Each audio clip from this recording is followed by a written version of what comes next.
Chapter 9, The Taking of Human Life. In this chapter, some of the basic arguments for and against the taking of human life in various contexts, such as suicide, defense of the innocent, war, terrorism, capital punishment, etc., are laid out and examined. The so-called seamless garment position appears consistent, since the position here is in opposition to the taking of human life across the board and in every context. For some, myself included, this is too absolutist, and so each situation where life is at stake needs to be carefully examined to see where exceptions may be justified, if exceptions may be justified. Thoreau's position here is quite simple. It is wrong to take life at any time. And we'll examine this, especially in the context that we discussed. First of all, let's talk about suicide. The 5 basic moral principles can be applied to situations involving taking human life. Let's define it. Suicide is the intentional taking of one's life. Now, Thoreau says that it is questionable whether suicide is moral or immoral. I don't know how you personally feel about it. But like he says, it's questionable, regardless of which side of the debate you come down on. Now, according to the author, suicide is not considered civilly or criminally unlawful. This is actually correct. Now, it used to be incorrect. However, there are no territories in the United States where suicide is considered to be criminally, or where you can be prosecuted. It was always difficult to prosecute at any rate. However, it is true that there are no states that carry suicide on the books as a crime, but it is still considered in some jurisdictions a common law crime. Virginia, for instance. Now, why is this important? Because if you commit suicide in Virginia, you're going to have difficulty collecting insurances and other financial benefits. That's true in many states and many territories, but there's usually, for instance, a suicide clause in insurance policies that says that if you commit suicide before, say, 2 years pass, then you won't be able to collect your insurance. This is to prevent people from taking out policies and then immediately killing themselves. However, in Virginia, it remains a problem. Now, there are arguments against the morality of suicide. First of all, the one that's already been put forward, the idea that suicide is always irrational. On the other side of the coin, there's evidence, however, that although it is an irrational act in some cases, in others, it's not. This presupposes that suicides are mentally ill.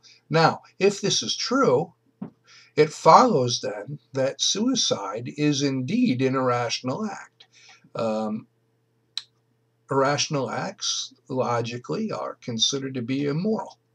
Now, what about someone like Socrates? Now, during the Peloponnesian War, when Athens lost, Sparta condemned Socrates to death.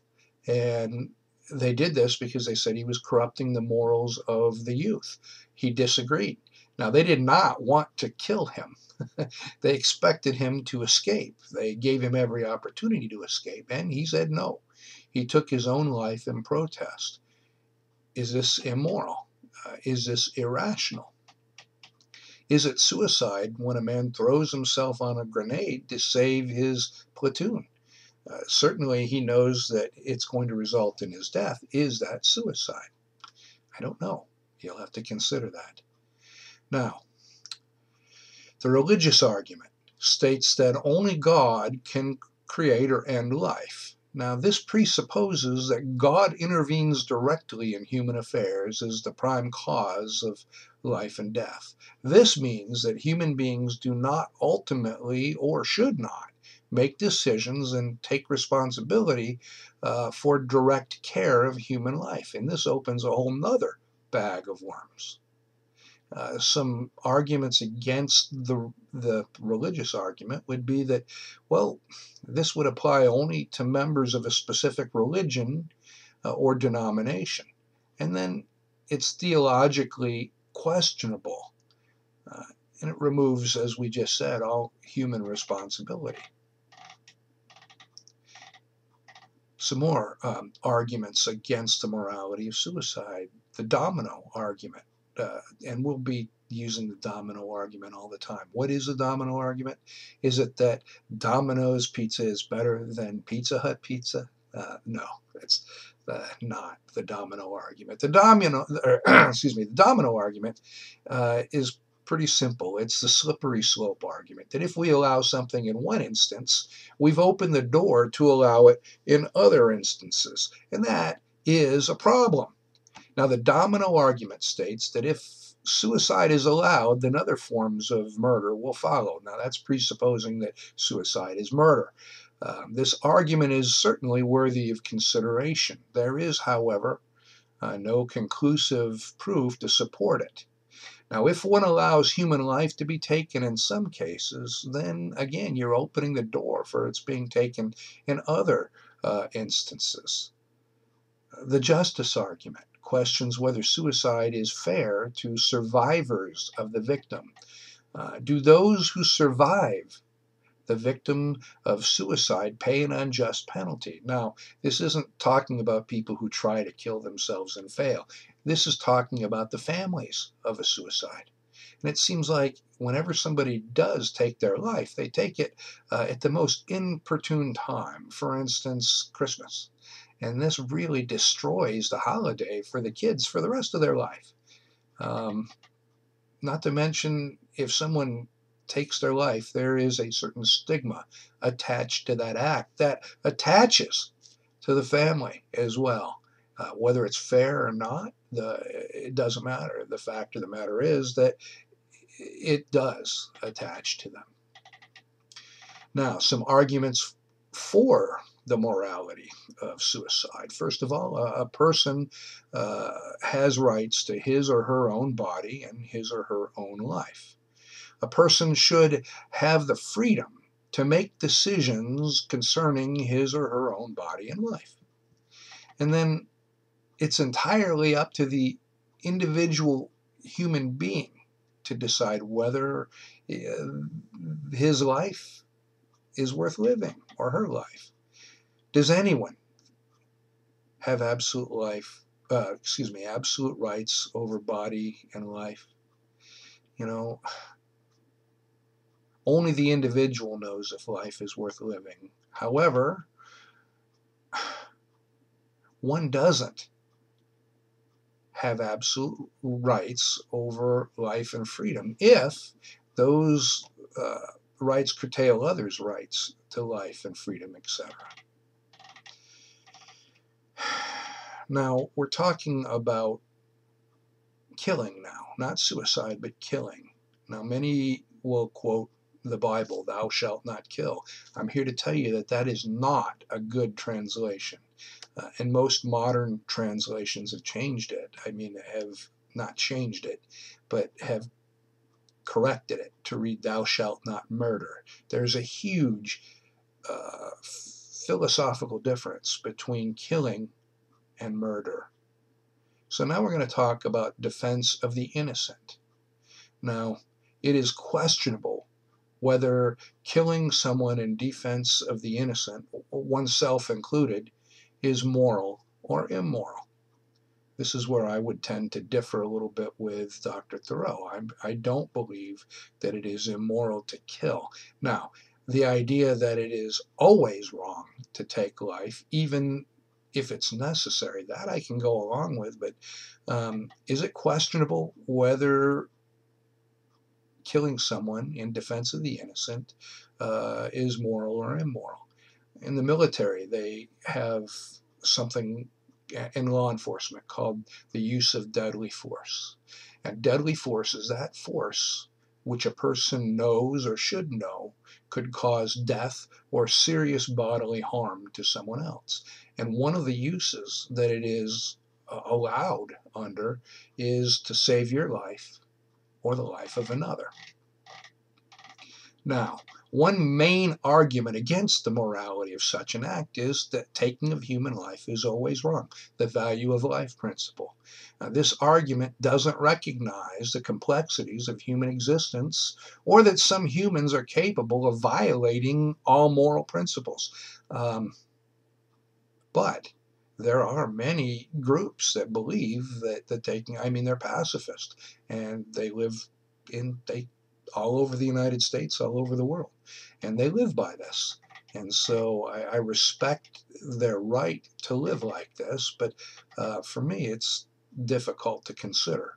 Now, there are arguments for the morality of killing in defense of the innocent. First of all, people have rights and obligations to protect innocent lives, their own included. Now, the good defending the innocent far outweighs the bad of killing a murderer of innocent people. And again, the main criticism of these arguments is that violence begets violence, the domino argument. War. Let's talk about war. It is questionable, according to Thoreau, if war is moral or immoral. One of the greatest generals of all time, General Douglas MacArthur, came to despise war as he was dying and changed a lifetime position. Now, again, Thoreau says, and I would have to agree, it's questionable if war is moral or immoral. That doesn't mean it's not necessary sometimes. Arguments against war. It is a direct and massive violation of the value of life principle. And Thoreau adds, especially when nuclear weapons are used. It causes a great deal of useless killing, especially of innocent non-combatants. They would say that the bad of war far outweighs the good. The destruction far outweighs the gain. So the solution, according to this argument, is to deal with aggression and violence through peaceful means, to pacify one's enemy through nonviolence. That didn't work very well in World War II, did it? And I would further ask, has it ever worked? It would be nice. Neville Chamberlain, who was the Prime Minister of England before Churchill, did everything he could to prevent World War II. He appeased Hitler.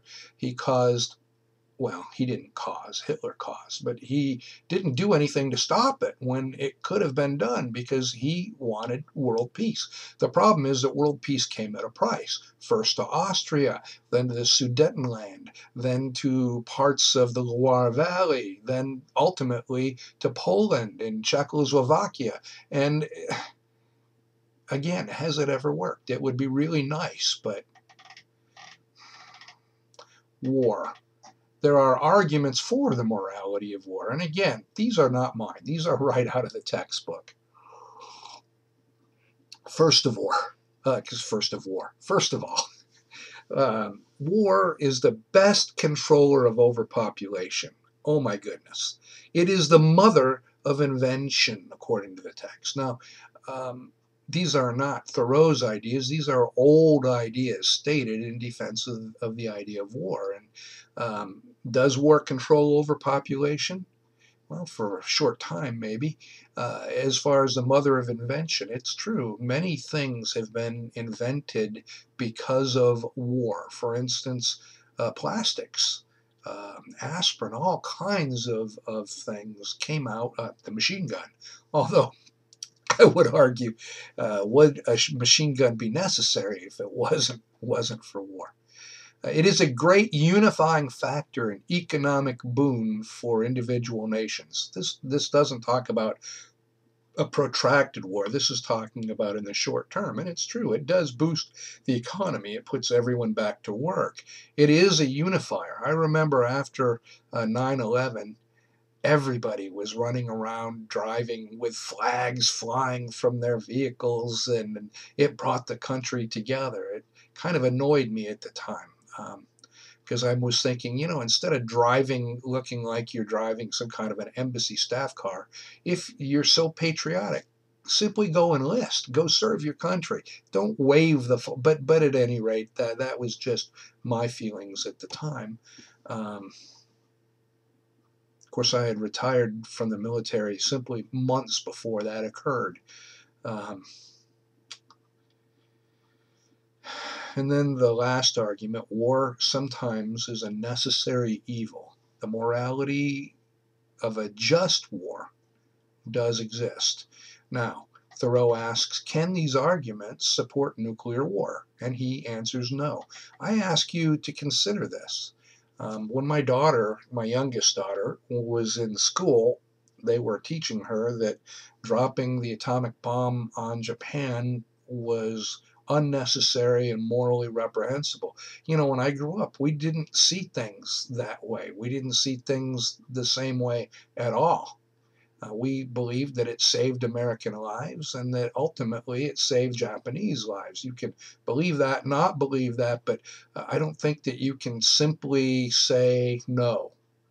Now, does that mean that we should have nuclear war now? That's not at all what I'm saying. I'm saying consider when Thoreau says absolutely not, and it's never justified nuclear war, I'm not sure he's correct. That's up for you to decide individually. Now, he goes on and he says, given the devastation possible in a nuclear war, most arguments, including the just war argument, cannot support a nuclear holocaust. Such war is indefensible, according to Thoreau. And I again ask, is it? Are his statements correct? Or are they simply his opinions? Terrorism. Terrorism is an old and very destructive method of making war. And of course, we've been in the war on terror for a decade or longer. Definition: war deliberately waged against civilians.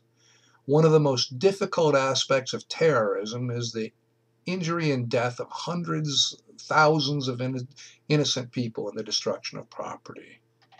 Um, War against civilians with the objective of protecting certain ideas, policies, beliefs, etc. Now, there are some arguments in support of terrorism. These are right out of the text in chapter 9. When people are oppressed or angry about their lot in life, and non-violent means haven't worked for them, they feel they must resort to violence. Only surefire way of getting recognition. Innocents may be killed, according to this thought process, but the cause is more important.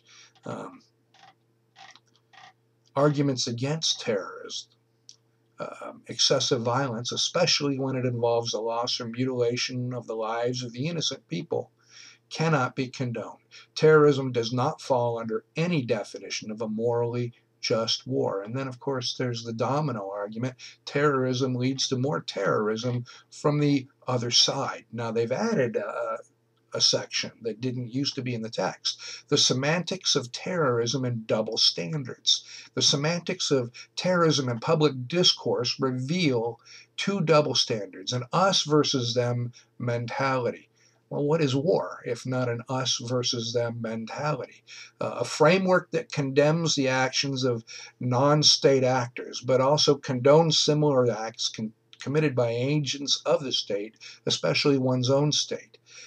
This argument is the type of argument that leads to, for instance, saying that terrorism is determined by the victors. In other words, if we had lost the Revolutionary War, then George Washington would have been considered a terrorist. And I say to you, George Washington never surrounded himself with innocent human shield victims. He didn't use women and children to protect himself. That is the primary difference. Um, I understand the thought process here, and it does make sense. But an us versus them mentality occurs in any kind of warfare, does it not? It doesn't mean it has to stay that way when the war is over, um, but it occurs. All right, let's get away from war altogether. Let us talk about capital punishment. This is really a hot button issue. Now, definition: punishment, usually death, hence the term capital punishment. So I would have to say always death. That is imposed in response to certain capital crimes such as murder, kidnapping, rape, and torture. I know what he's saying here. What Thoreau is saying is that we don't always apply the death penalty to capital crimes. But if we're talking about the death penalty, um, now, theories of punishment: retributive or deserts theory. Punishment should be given only when it is deserved and to the extent that it's deserved. The punishment should fit the crime. Now, theories of punishment continued. Under the utilitarian or results theory, punishment is justified only if it will bring about good consequences for everyone. So you would use the death penalty in this case to advance the good of society if it brings about good consequences. That is, if it deters crime, if it protects people.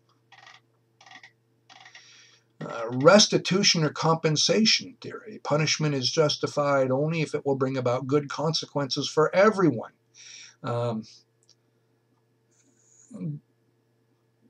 It's justified, again, if it is good for everyone. Does this include the offender? Capital punishment could conceivably be acceptable in all the preceding theories in some cases. Now, arguments against the morality of capital punishment. First, it is a direct violation of the value of life principle. According to the text, it's a murder planned and executed by society. I would have to say, logically, by definition, society itself isn't capable of murder. Only an individual would be capable of murder. Now, the argument is it doesn't bring back the killer's victims or in any other way, other than vengeance or recompense the survivors of the victim. And there is no conclusive proof that it is a deterrent, according to this thought process. I can think of at least one person who it will deter, and that is the killer. How many times has a killer, been freed and murdered a second time? This would never happen if they had been put to death. At least that's one argument. More arguments against the morality of capital punishment. It's possible to wrongly execute an innocent person. True. And it happens, and that's horrifying. And rich people who can afford good lawyers are less frequently subject to capital punishment than are the poor and members of minority races. Capital punishment eliminates any possibility of rehabilitation and adds the cost of the killer's life to that of his or her victims. Both very good, very cogent arguments. Now, arguments for the morality of capital punishment. It's clearly a deterrent for the killer who's put to death, but it also deters others who are contemplating murder. I'm not sure the first part's true. The second part, does it really? Texas is the fastest legal system under which someone seems to be executed, and yet people still commit murder in Texas. If capital punishment really deters, wouldn't they leave the state before they took someone's life?